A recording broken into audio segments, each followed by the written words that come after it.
So today we are building a light diffuser. You may have seen these at photo booths where they have what looks like an umbrella that's shiny on the inside, and they have a light source that shines into the umbrella, and the umbrella diffuses the light, so you don't have all the light coming in at the same angle for onto the subject of whatever you're shooting, and the shadows look nice and blurry, and everything kind of glows. So the first step, what I'll do is I'll coat the inside of this with a silvery paint. And I don't have to do a very good job because I think I'll probably end up using a smaller umbrella later on, but this is a good way to test it out.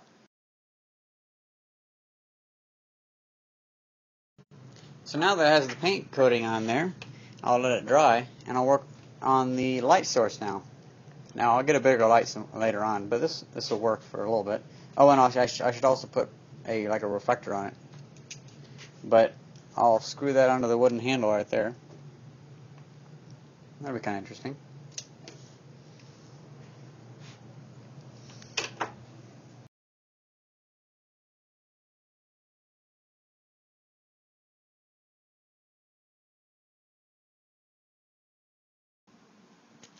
So here we have it already connected on there.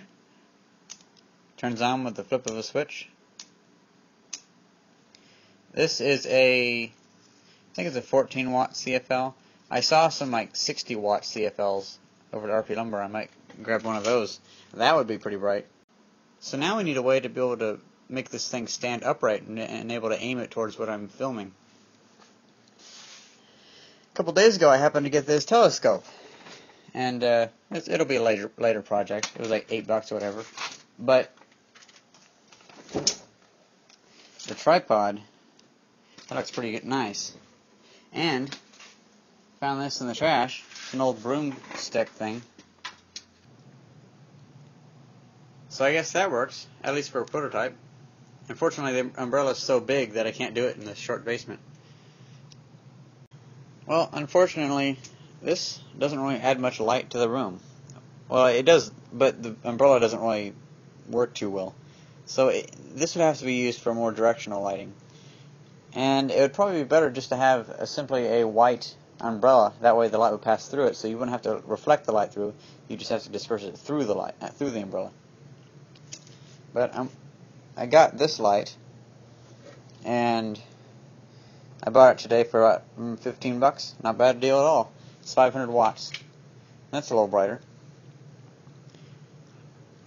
But I'm probably not going to use the umbrella anymore because I have a bunch of foam core board.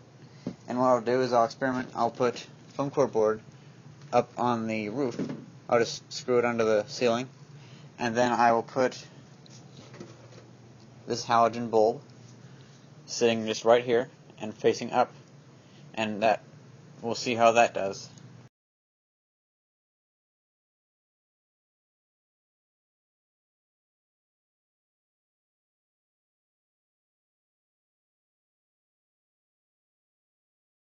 So now I have the white board up there to reflect it.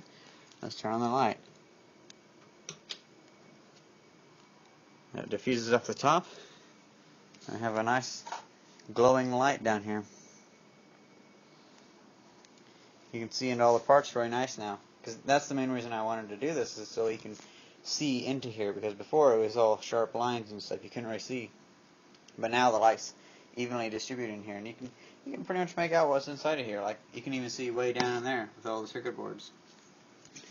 I'll turn this light back on. I'll have even a little more light. Yep, doesn't affect it too much.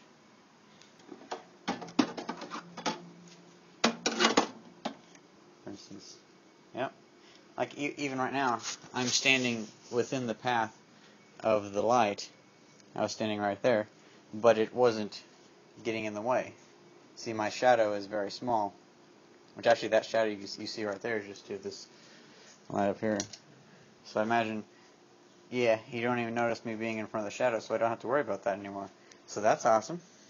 So as it turns out, having a reflective umbrella doesn't really work out as good as just putting some foam core board up, or having any white surface, and getting a 500 watt halogen bulb.